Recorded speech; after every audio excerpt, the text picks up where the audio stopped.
Chuck Todd is NBC's political director and moderator of Meet the Press. Chuck, good morning. It's good to see you. Let's talk about this COVID relief package, nearly $2 trillion. As Kelly just said, it's polling up in the 70s now. Are Republicans still going to stand in the way of this? Their attack on it is that it's a liberal grab bag, that it's a wish list for progressives. But with that kind of support, are they going to vote for it? I think you're going to see a handful vote for it. And when I tell you a handful, I mean, not a ton, but you'll see, I think, maybe a single digits, maybe a dozen or so House Republicans and maybe 2 or 3 Senate Republicans.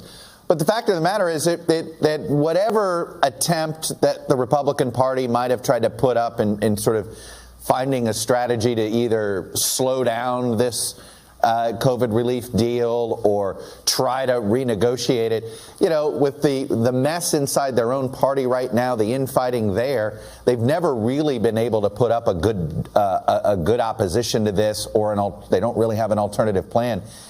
This thing is leaving, this thing's going to pass with or without Republican support at this point.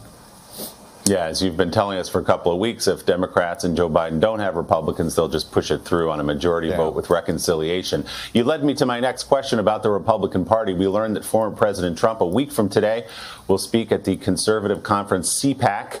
He sort of popped his head out again this week, calling into some friendly news outlets after laying low for the last month. Is Donald Trump the future of the Republican Party?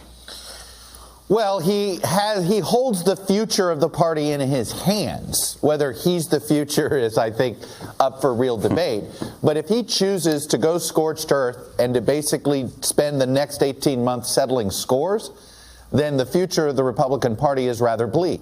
If he decides that he wants to try to sort of win the argument, but do it in a way that says, hey, I don't want to, at the end of the day, I'm not going to target fellow Republicans, then maybe he can be the future. That's not the Donald Trump, though, that I've covered. I have a feeling he's going to be interested in settling scores, and I think that provides a bleak future for the Republican Party. Yeah, I was going to say, Chuck, as two guys who've covered him for a long time, if he shows restraint, it will be the first time. Chuck Todd, thanks so much.